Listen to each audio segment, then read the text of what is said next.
Assalamualaikum warahmatullahi wabarakatuh. Innal hamdalillahi nahmaduhu wa nasta'inuhu wa nastaghfiruh wa na'udzu billahi min syururi anfusina wa min sayyiati a'malina. May yahdihillahu fala mudhillalah wa may yudlil fala hadiyalah. Asyhadu an la ilaha illallah wahdahu la syarikalah wa asyhadu anna Muhammadan abduhu wa rasuluhu la nabiyya ba'dah. Allahumma salli wa sallim wa barik ala nabiyyina Muhammadin wa ala alihi wa sahbihi ajma'in. Wa qala Allah ta'ala fi kitabihil karim, ya ayyuhalladzina amanu taqullaha haqqa tuqatih wa la tamutunna illa wa antum muslimun, amma ba'd. Para alim ulama, para ustadz, para sesepuh yang senantiasa saya hormati, bapak-bapak dan ibu-ibu, saudara-saudari jamaah Masjid An-Nur yang dirahmati Allah Subhanahu wa taala. Alhamdulillah, kita sangat bersyukur kepada Allah Subhanahu wa taala ketika kita masih diberikan kemampuan dan semangat untuk melaksanakan ibadah dan ketaatan kepada Allah Subhanahu wa taala. Kita berupaya dan berusaha untuk selalu menjadi pribadi yang lebih baik dalam pandangan Allah Subhanahu wa taala. Lebih baik dari sisi keimanan dan juga dari sisi amal-amal solih kita. Maka Bapak Ibu jamaah sekalian, setiap nasihat, setiap tausiah agama, dan setiap majelis ilmu yang kita datangi adalah sebuah amal solih yang berfungsi juga melahirkan amal solih lainnya, sekaligus juga memperbaiki amal solih yang sudah kita lakukan. Jadi amal solih yang berupa hadir di dalam majelis ilmu seperti pada saat ini adalah sebuah amal solih yang dengan sebab amal solih ini kita mudah-mudahan termotivasi untuk melakukan amal solih yang lainnya. Saat kita kurang semangat dalam bersodakoh misalnya, kemudian kita hadir di majelis ilmu membahas bab tentang keutamaan sodakoh, maka selesai ngaji kita jadi bersemangat untuk sodakoh. Maka ini amal soleh berupa ngaji itu melahirkan amal soleh setelahnya. Bahkan jika yang dibahas beberapa hal tentang amal soleh, lalu kita lakukan beberapa di antaranya, maka amal soleh ini melahirkan amal soleh lainnya. Atau bisa jadi amal soleh yang kita lakukan selama ini masih ada kekurangan-kekurangan, sehingga dengan hadirnya kita di majelis ilmu, kita mendapatkan ilmu yang memperbaiki amal-amal soleh kita. Bahkan kisahnya seorang konten kreator yang bernama Maili yang sangat terkenal. Beliau hijrah, sadar dan mau belajar tentang Islam hanya gara-gara kejadian yang sederhana, yaitu mau makan di warung, baca doa Allahumma barik lana fima rozaqtana wa qina azabannar. Lalu temannya mengingatkan, itu hadisnya dhaif, yang sahih itu baca bismillah. Ini hal yang sederhana. Maka beliau akhirnya mempelajari, dan ternyata memang benar hadis yang sahih Rasulullah menyatakan, yaitu sammillaha wa kul biyaminika wa kul mimma yalik. Bacalah bismillah, makan dengan tangan kanan dan ambillah yang terdekat. Walaupun berdoa secara umum tentunya sah-sah saja, namun ketika sebuah doa diyakini itu diajarkan Rasulullah dan dilakukan pada momen khusus, pada waktu khusus, ini butuh dalil yang sahih. Kalau doa secara umum yang bersifat mutlak, kapanpun dimanapun kita baca. Tapi kalau mengkhususkan, doanya khusus, bacaannya khusus, waktunya khusus, hitungannya khusus, maka ini butuh dalil. Maka dengan kejadian itu, Maili ini seorang konten kreator, mungkin pemain sinetron juga, yang notabene jadi preman dalam adegan-adegannya, yang akhirnya mau belajar ngaji. Hal yang sederhana, dia mengatakan kalau urusan makan saja saya masih salah, apalagi urusan yang lebih besar. Ini artinya Bapak Ibu jamaah sekalian, kita sendiri pun sama harus selalu memiliki keyakinan bahwa belum tentu ibadah saya ini sudah 100% benar. Barangkali ada kekurangan di sana sini. Dalam bab sholat, kalau kita membuka kitab Akhtaul Musallin, kesalahan-kesalahan orang sholat, itu tebalnya se-Quran dan itu berbahasa Arab, belum terjemahan. Itu baru kesalahan orang yang sholat, belum kesalahan orang puasa. Bukan berarti kita mencari-cari kesalahan, tapi justru mengintrospeksi diri kita. Barangkali dalam ibadah yang sebenarnya sudah kita lakukan lama, barangkali ada kesalahan-kesalahan di sana. Maka mari semangat kita luangkan waktu, alokasikan umur kita untuk belajar bersama, mendengarkan nasihat agama, karena amal soleh berupa ngaji melahirkan amal soleh lainnya, sekaligus memperbaiki amal soleh yang sudah ada. Mudah-mudahan Allah senantiasa memberikan bimbingan kepada kita semuanya, menunjukkan kepada kita jalan yang lurus. Semoga kita istiqomah di atas jalan yang lurus tersebut. Bapak Ibu yang dimuliakan Allah Subhanahu wa taala, kita akan lanjutkan secara singkat kajian kitab Ad-Da'u wad-Dawa yang sebenarnya sudah ada di penghujung kitab ini. Pada kesempatan sebelumnya kita membahas tentang 3 kelezatan dunia. Yang pertama, kelezatan dunia yang menghasilkan kelezatan di akhirat, yaitu kelezatan berupa makanan, minuman, kemudian pakaian, berkendaraan, yang semuanya diniatkan untuk ibadah. Maka selain kita menikmati kuliner yang kita niatkan untuk ibadah, sekaligus kita dapat pahala dan sekaligus akan melahirkan kenikmatan yang sempurna, yaitu di surganya Allah Subhanahu wa taala. Lebih-lebih kalau kenikmatan itu, kelezatan itu adalah kelezatan iman, yang belum tentu setiap orang bisa merasakannya. Manisnya iman, kelezatannya iman. Maka kelezatan iman di dunia ini mendatangkan pahala dan melahirkan kelezatan yang sempurna nantinya di akhirat, yaitu surganya Allah Subhanahu wa taala. Bagaimana kelezatan ketika seseorang beribadah kepada Allah? Kalau kita ibadah sudah dalam level bisa menikmati atau bahkan merasa nikmat dalam beribadah, maka ini sebuah pencapaian yang sangat baik. Dan jika kita belum sampai pada level tersebut, kita bersama-sama berjuang, berusaha bagaimana supaya kita beribadah itu bukan beban, tapi nikmat, bahkan merindukan ingin ibadah-ibadah kepada Allah Subhanahu wa taala. Maka ini kelezatan yang berpahala melahirkan kelezatan yang sempurna, yaitu di akhirat. Terlebih juga dijelaskan oleh beliau kelezatan ketika kita ini mengenal Allah Subhanahu wa taala. Yang saya sampaikan pada pertemuan 2 pekan lalu, bahwa kita ini harus lebih manja kepada Allah Subhanahu wa taala. Enak sekali jadi orang yang manja itu, dikit-dikit Allah, dikit-dikit Allah. Apapun masalah yang kita hadapi, mintanya sama Allah, mengandalkan Allah, bersandar kepada Allah, dengan dibarengi sebab-sebab secara kauni atau sebab-sebab ya dunia yang kita lakukan.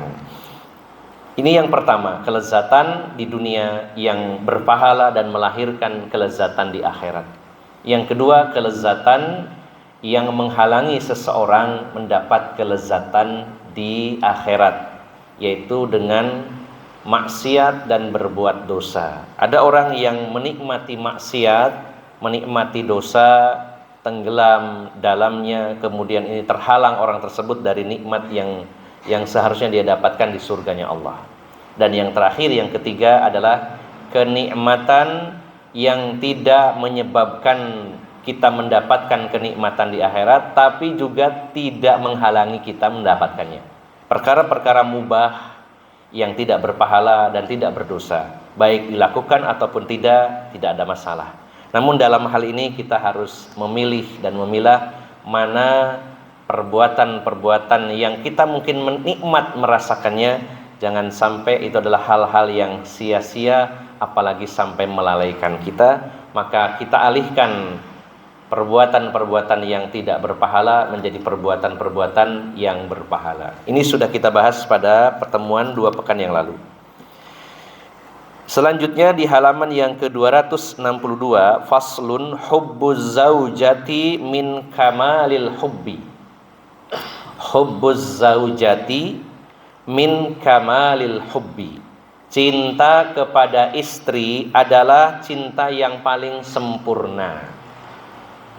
Di samping cinta kepada Allah, kepada Rasulullah, maka cinta kepada pasangan bisa istri kepada suami atau suami kepada istri. Namun di sini mewakili, beliau memberi judul hubbuz zaujah, cinta kepada istri min kamalil hubb. Maka kata-kata min, ini min litab'id, artinya sebagian. Artinya cinta itu banyak. Cinta kepada apapun, cinta kepada Allah, cinta kepada Rasulullah, cinta kepada pasangan, kepada anak, orang tua, cinta terhadap rumah dan sebagainya. Maka hubbuz zaujah, cinta kepada istri adalah termasuk cinta yang sempurna. Bapak Ibu jamaah sekalian yang dimuliakan Allah Subhanahu wa taala. Beliau mengatakan, wa amma mahabbatun niswani fala laumun 'alal muhibbu fiha. Adapun cinta kepada para wanita, pada istri maksudnya, maka tidak tercela siapapun yang memiliki cinta tersebut. Siapapun yang cinta kepada pasangannya, suami kepada istri, istri kepada suami, tidak tercela. Bal hiya min kamalihi, bahkan sebaliknya justru dia itu adalah cinta yang sempurna.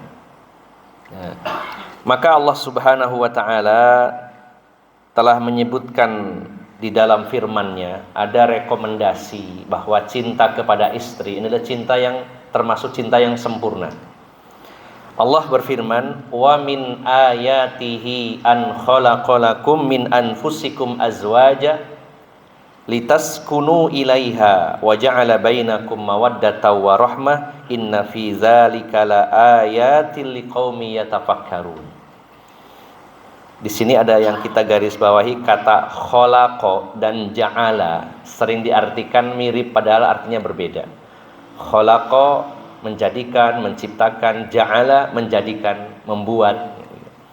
Di sini Allah menyebutkan, dan di antara sebagian tanda-tanda kebesaran Allah ciptakan an khalaqalakum, dia Allah menciptakan buat kalian min anfusikum, dari kalangan kalian sendiri. Maksudnya dari kalangan manusia. Azwajan, ini berbentuk jamak, istri-istri. Di antara tanda kebesaran Allah, Allah menciptakan buat kalian dari golongan kalian, yaitu dari kalangan manusia, istri-istri. Bapak Ibu jamaah sekalian, di sini ada kata khalaqa, Allah menciptakan. Kalau khalaqa itu sesuatu yang tidak ada lalu Allah adakan. Jadi dari awal. Sedangkan kalau ja'ala sudah ada ditambahkan lagi, begitu. Biasanya ja'ala itu ada 2 unsur, ada 1 ditambahkan lagi. Nanti kita akan perhatikan ayatnya, luar biasa. Begitu runtut ayat-ayat Al-Quran dan sempurna, tidak ada celah di dalamnya, bahkan dari sisi bahasa. Di antara tanda kebesaran Allah, artinya ini sebuah ayat, termasuk ayat kauniyah, yaitu Allah menciptakan dari kalangan kalian. Ini juga menjadi dalil bahwa kalau nyari istri itu harus dari kalangan manusia, jangan dari kalangan jin. Pingin nambah istri biar nggak ketahuan istri pertama, istri keduanya jin, nggak kelihatan. Ya. Ini sebagian masyarakat ada yang seperti itu, sampai punya ritual tertentu biar punya istrinya dari kalangan jin.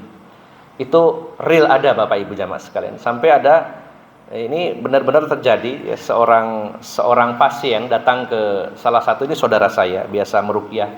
Jadi setiap dalam sepekan itu ada 1 malam dia berpisah dengan istrinya di kamar khusus ya.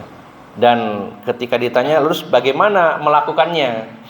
Ya setengah seperti mimpi, seperti juga terjaga di tengah-tengah itu. Itu selalu datang. Jadi istrinya dari kalangan jin. Nah, itu memang terjadi, ada. Bahkan di sebagian masyarakat kita seolah-olah itu sebuah hal yang wajar. Pokoknya jinnya Islam nggak apa-apa, yai oleh dua bojo jin berarti hebat, dua karomah. Malah seperti itu Bapak Ibu.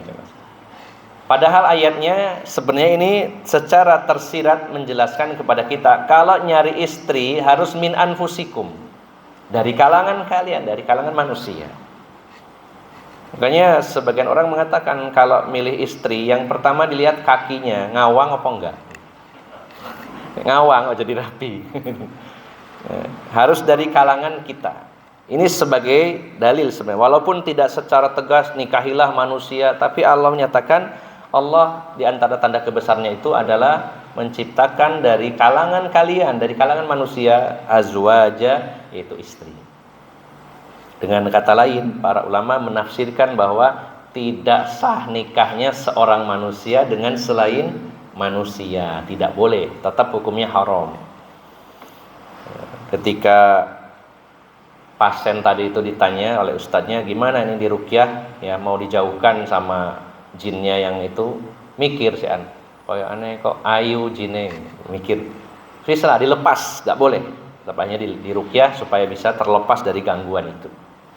Itu sangat real dan sering terjadi seperti itu, dan ini tidak boleh. Maka Allah menjadikan buat kalian dari kalangan kalian, dari kalangan manusia, azwajan, istri-istri.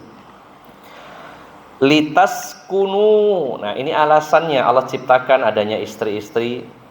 Litas kunu, agar kalian sakinah, mendapatkan ketenangan, ilaiha, kepadanya. Ini ada sebagian dari penafsir mengatakan, tadi kan Allah menyebutkan azwajan, istri-istri, tapi kenapa di ayat berikutnya, apa di kalimat berikutnya, agar kalian merasa tenang kepadanya, nya di sini ha berbentuk tunggal. Ya. Sebagian menafsirkannya bahwa kalau pingin tenang, bojone siji ae. Ya, bapak-bapak, kalau pingin tenang, istrinya satu saja, ya. Kalau sudah dua, apalagi tiga, empat, jangan dilihat enaknya saja, tapi keruwetannya juga banyak, gitu ya. Ya. Panjenengan biasa piknik, kalau istrinya satu, ayo dek piknik budal, berangkat. Kalau istrinya dua, ya pergi piknik bareng ta, mau gak sudi bareng mbok enom. Ya. Ya wis, dewe-dewe. Aku dhisik nek ngono. Sing mbok tuweke pengin dhisik, sing mbok enome aku. Ya. Rame maneh. Ya wis gak karo-karone nek ngono. Bingung ya. Nah, itu contoh kecil, Pak ya. Manajemennya di situ. Kalau istrinya satu, budal, wis gampang gitu ya. Kalau dua, ada seninya lagi di situ. Ada tingkat kesulitan yang lebih. Ada harus punya kemampuan manajemen konflik. Nah, manajemen konflik, kalau konfliknya tiap hari, manajemen terus tiap hari. Jadi ayat ini menjelaskan kalau nggak ada masalah, sudah cukuplah satu, itu lebih tenang. Ya, ini bukan saya manas ibu-ibu ya, supaya wah enak rek state. Ya, kalau pingin tenang satu, kalau pingin seru tambahin, itu aja Pak ya pilihannya. Karena seru di sini artinya banyak dinamika di sana ya, banyak tantangan.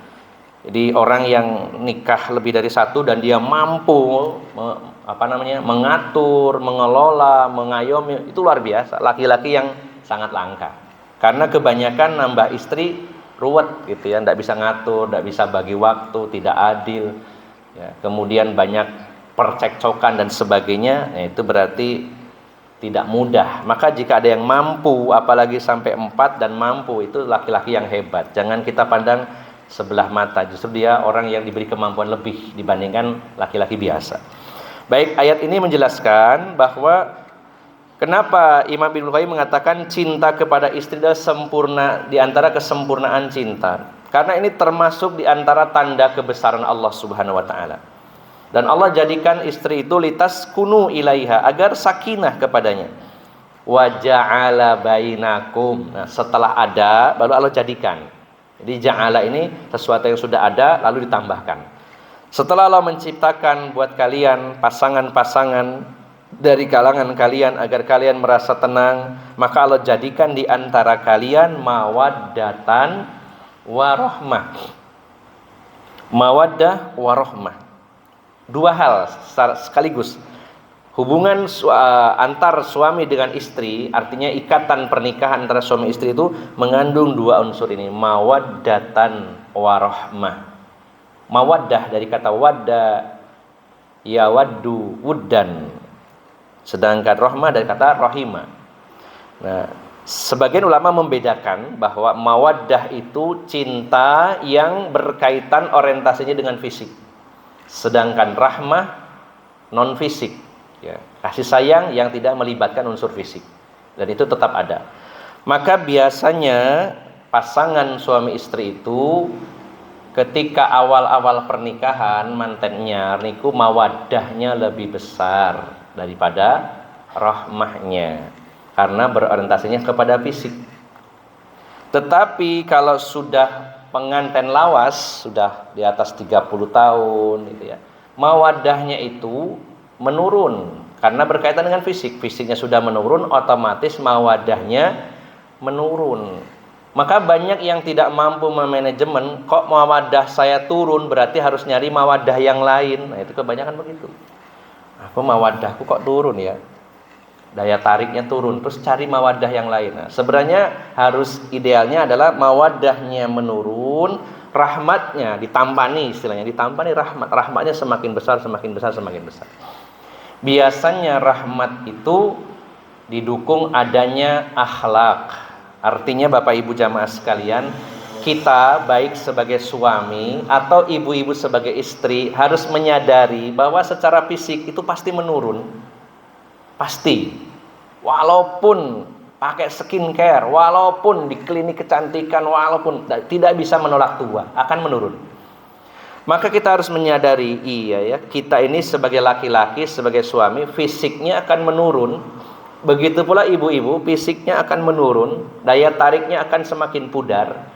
Maka harus kita imbangi dengan akhlak. Biarlah fisiknya menurun tapi akhlaknya yang naik, supaya apa? Rahmat dari pasangan kita meningkat. Jangan sampai tambah tuwe, tambah kasar. Sampean iki Pak wis tambah tuwe, gak tambah halus, tambah kasar mek bojo. Terus rahmatnya di mana ini? Jadi Bapak Ibu jamaah sekalian, sebagai pengganti dari penurunan fisik kita, ganti dengan kenaikan akhlak. Semakin bijak, semakin tenang, semakin bisa mengendalikan emosi, ya, semakin penuh kasih sayang masing-masing, baik ibu-ibu yang sebagai istri maupun bapak-bapak kita sebagai suami. Jadi idealnya memang kita semakin sepuh itu semakin halus, semakin lembut, semakin bijak, semakin adil, semakin tenang, berwibawa dan seterusnya. Nah, maka ini Allah yang menjadikan adanya mawaddah warahmah. Sesungguhnya dalam hal yang demikian itu terdapat tanda-tanda kebesaran Allah bagi kaum yang mau berfikir. Bapak Ibu jamaah sekalian, beliau melanjutkan faja'ala al-mar'ata sakanan lirrajuli yaskunu qalbuhu ilaiha wa ja'ala bainahuma khalisul hubbi wa huwa al-mawaddatu muqtarinatu birrahmah. Allah menjadikan ya wanita membawa ketenangan bagi laki-laki, ya, di mana yang tenang itu adalah hatinya, dan menjadikan di antara keduanya khalisul hub, cinta yang murni.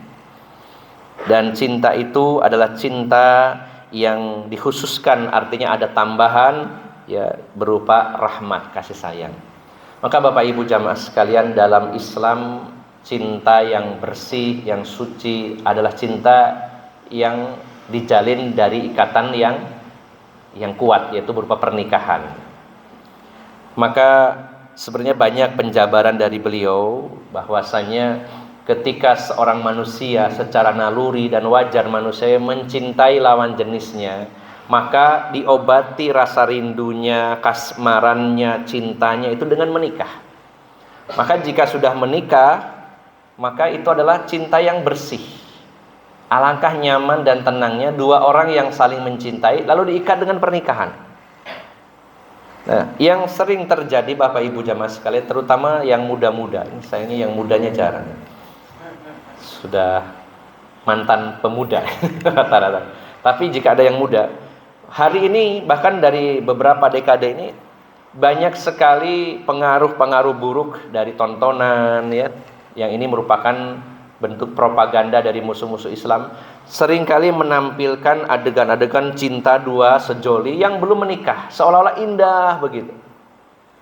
Contohnya Romeo Juliet sampai bunuh diri. Ini kan dikesankan wah cinta sejati. Ya.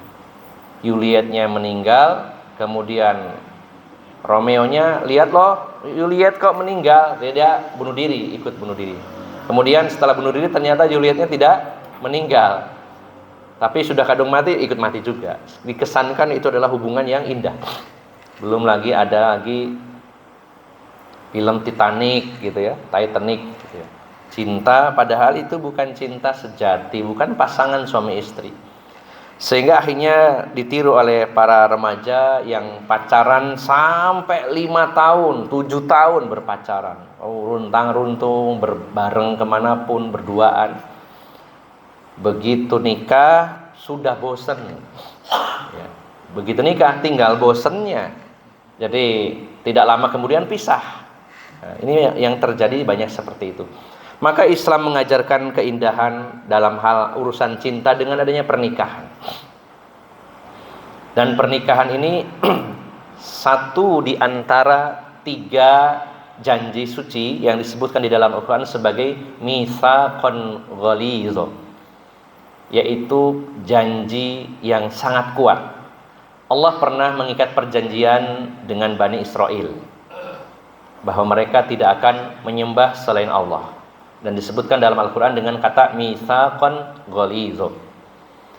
Dan juga Allah pernah mengikat perjanjian dengan para nabi, khususnya ulul azmi, wa minka wa min Nuh, ya. Dari engkau, dari Nuh, dari Ibrahim, wa min Ibrahim, wa Musa wa Isa. Mengikat perjanjian yang kuat antara Allah dengan para nabi, di mana para nabi berjanji akan menunaikan, menyampaikan risalah. Maka di ayat yang lain, mitsaqon ghalidz adalah janji setia dengan ikatan pernikahan antara seorang laki-laki dengan perempuan. Maka siapa yang berbuat syirik, dia telah berkhianat kepada Allah karena janjinya bertauhid. Siapa yang berbuat syirik, dia telah berkhianat dan menghancurkan perjanjian yang kokoh itu. Dan siapa yang selingkuh, dia juga sudah berkhianat kepada Allah dan kepada pasangannya. Berat sekali kepada Allah, yang mana nikah itu adalah perjanjian yang kuat, namun dia menghancurkan perjanjian itu dengan pengkhianatan berupa perselingkuhan. Maka sangat besar dosa perselingkuhan itu, bukan semata-mata pacarannya dengan selain pasangannya, bukan hanya sekedar zinanya, tapi ada sisi pengkhianatan terhadap janji yang kuat. Lebih-lebih kalau sekarang yang ngetren itu perselingkuhannya juga antar orang yang sudah berpasangan. Sudahlah dia menyakiti suaminya, menyakiti istrinya orang juga, nah, maka double. Atau sebaliknya yang laki-laki, sudahlah dia mengkhianati istrinya, mengkhianati laki-laki yang lain dengan berpacaran dengan istri orang. Nah, ini banyak terjadi pada hari ini, dan ini dianggap yang biasa. Bahkan kalau Bapak Ibu ngecek di Facebook itu banyak grup selingkuh, itu ada banyak, Pak. Di situ dicari yang mau selingkuh, seperti itu, Pak. Luar biasa, ngeri zaman sekarang ini. Maka ini adalah bentuk pengkhianatan. Nah, karena pernikahan adalah mitsaqon ghalidz, ikatan yang kuat yang Allah syariatkan, maka dua orang yang saling mencintai kemudian diikat dengan pernikahan itu sebuah keindahan. Hanya syaitan berupaya merusak itu. Kalau orang sebelum nikah itu kesannya lebih indah, tapi begitu jadi istri, jadi suami, jadi hambar. Itu adalah salah satu kinerja syaitan yang ingin merusak itu.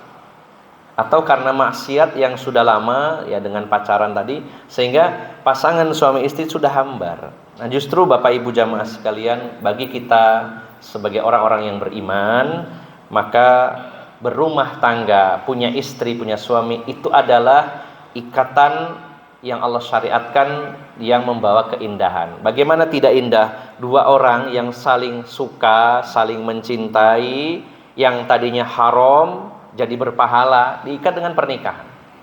Yang tadinya memandang haram, setelah jadi istri jadi berpahala.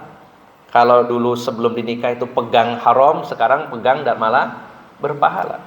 Berhubungan suami istri setelah menikah malah dianggap bagian dari sedekah.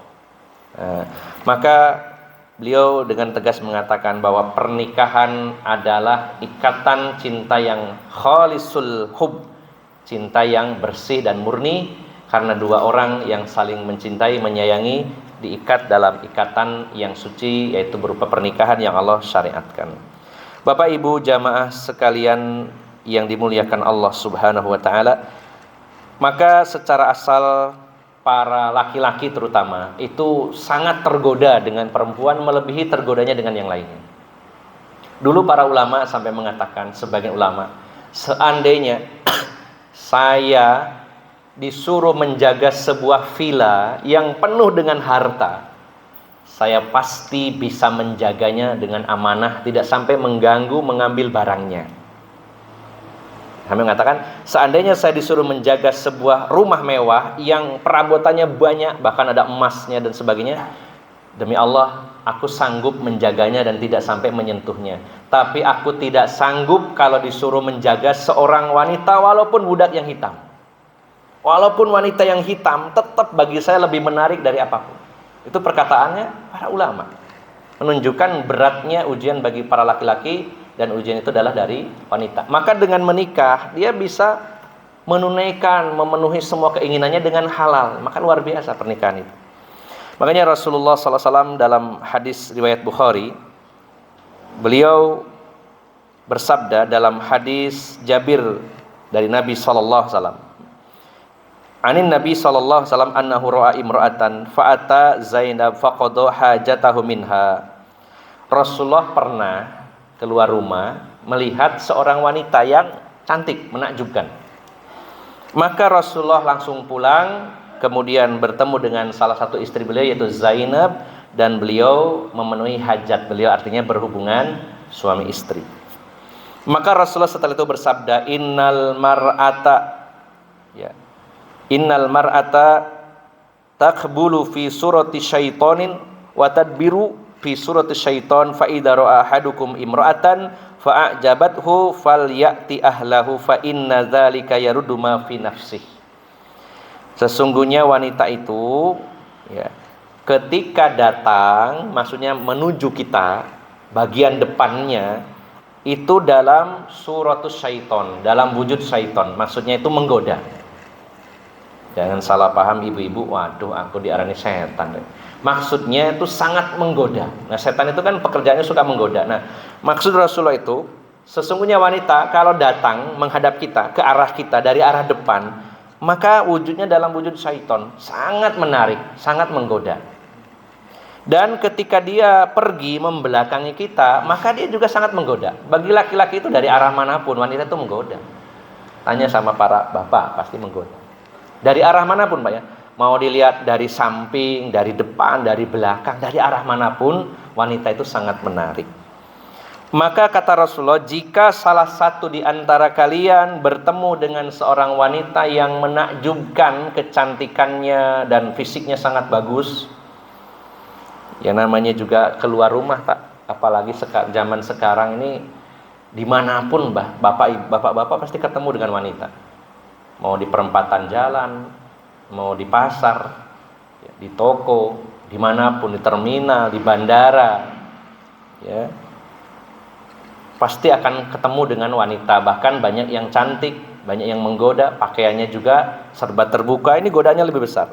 Kata Rasulullah, kalau kalian bertemu dengan wanita yang menakjubkan, maka segeralah pulang, lalu lakukan hubungan suami istri. Karena yang seperti itu akan menolak, menghilangkan apa yang ada dalam jiwa. Maksudnya keinginan berbuat zina itu akan hilang dengan berhubungan intim. Nah, maka ini perlu kita sikapi terutama para ibu. Kalau suaminya tiba-tiba datang moro-moro teko nun sewu nggih, minta, wah harus bersyukur, alhamdulillah. Paling bojoku mari delowong ayu iki. Jangan malah ditolak, Pak, sampean itu enggak mikir waktu iki lho, saya awan maringane arek-arek sekolah teko ya apa iki. Jare sing lanang, walah nang jobo sono sing ayu, enggak kesalurno pisan balik mana budal mana Nah ini ibu-ibu, kalau tiba-tiba di waktu-waktu tertentu, kalau malam gitu ya atau tidur siang wajar. Ini bapak itu baru berangkat, dari sampai ngantor Pak. Iya, saya itu mang nang perempatan ketemu wedok balik mana gitu. Ya, kalau ada tiba-tiba suaminya pulang, ibu-ibu harus bersyukur. Jangan-jangan suami saya mempraktekkan hadis riwayat Bukhari ini. Tergoda. Alhamdulillah kok milih aku ya. Alhamdulillah ayo wis. Nah, gitu Bu. Begitu. Dan para suami juga begitu. Jangan berpikirnya nang dalan wapi sing nang omah koyo ngono. Oh, kok gak seimbang. Ingat bapak-bapak bahwa nun sewu ya. Apa yang dimiliki wanita yang di luar dimiliki istri kita juga. Nun sewu bahasanya nggak jauh beda lah Pak gitu Pak. Nggak jauh beda sebenarnya. Hanya nafsu saja yang membedakan. Oke, lebih menarik karena belum pernah. Yang itu bendino gitu. Nah, ini harus dikelola bapak-bapak. Ibu-ibunya juga mengerti, bapak-bapak juga harusnya oh iya saya punya istri halal. Maka kalau ada yang menggoda pulang karena yang di rumah juga punya dan juga tidak kalah dengan yang ada di luar gitu. Nah ini salah satu solusi, makanya kitabnya berjudul Ad-Da'u wa Dawa, penyakit dan obat. Salah satu penyakit terutama laki-laki adalah tergoda wanita, maka obatnya dengan nikah. Nah, maka Bapak Ibu jamaah sekalian yang dimuliakan Allah Subhanahu wa taala, ini baru sebagian bab pembahasan tentang kesempurnaan cinta antara suami dan istri. Ini yang harus kita kelola. Jika cinta itu memudar, kita harus bisa memperbaharuinya, setidaknya menguatkan rahmahnya, rasa kasih sayangnya di usia yang sudah tidak muda lagi. Mungkin kita sudah menikah 20, 30, bahkan 40 tahun, yang mungkin mawaddah sudah turun, tapi hadirkan rahmah dalam rumah tangga kita dengan memperbaiki akhlak masing-masing dan juga solusi-solusi yang ditawarkan Rasulullah, yaitu ketika seseorang ada keinginan berzina di luar melihat wanita yang menarik, segera pulang ke rumahnya. Demikian, semoga bermanfaat, semoga menjadi nasihat bagi kita semuanya, dan mohon maaf atas segala kekurangan. Aqulu qauli hadza wa astaghfirullah li wa lakum wa akhiru da'wana anil hamdulillahirabbil alamin. Subhanakallahumma wa bihamdika asyhadu alla ilaha illa anta astaghfiruka wa atubu ilaik. Wassalamu alaikum warahmatullahi wabarakatuh.